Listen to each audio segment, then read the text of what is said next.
Details also emerging today of people trying to get out of Ukraine.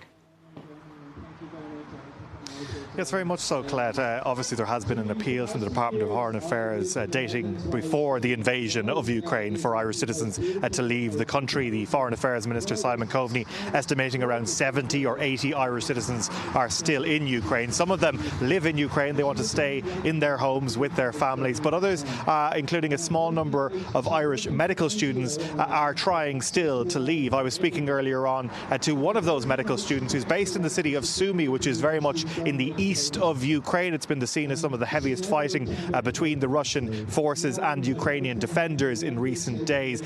It is hundreds and hundreds of miles away from the border with Poland or the border with Slovakia, so no real chance of escape in the immediate vicinity of the city. Earlier on I was speaking to Rachel, one of those students. She says it has been a frightening situation.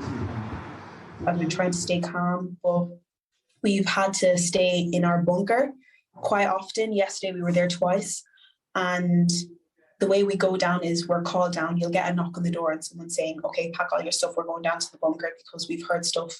And there's been situations where I've heard the loud bang or a bomb or something. We're not sure what it is, and we know instantly, pack up your bag, like you have a bag ready to go all times of the day. Get your jacket and make sure you've got all your documents and you go down. And the worst thing is kind of like trying to notify people, because like right before I go down, I know I have to text my mom, my sister, my dad, my brother, just let them know that I'm going down. Hopefully I'll be speaking to them in a few hours, but like each time you go down, you don't know what could be happening.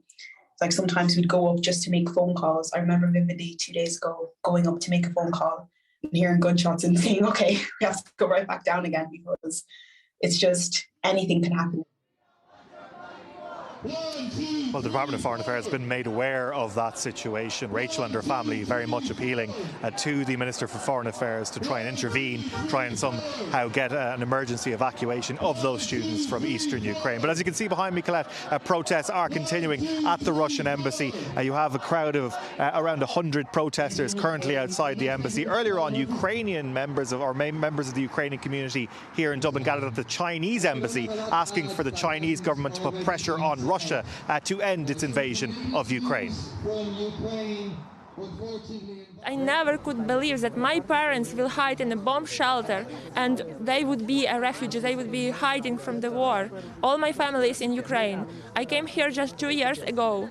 So I came here for internship to help homeless people in Ireland, and I supposed to come back after my internship finished. But now I don't have a place to come back. My father was in military, and he was retired because he's retired. So, and right now he has to stand again, has to fight, because everybody is like, every Ukrainian right now has to fight. As you mentioned, Colette, the Minister for Foreign Affairs says the Russian ambassador will not be expelled just yet. However, it is expected that some diplomats based here at the embassy in Dublin will be expelled in the days ahead. Earlier on, a convoy of about 10 cars left the embassy. They moved out past a lone trumpeter playing the Ukrainian national anthem and a number of other protesters who shouted "shame" as the cars moved past. Thank you for that.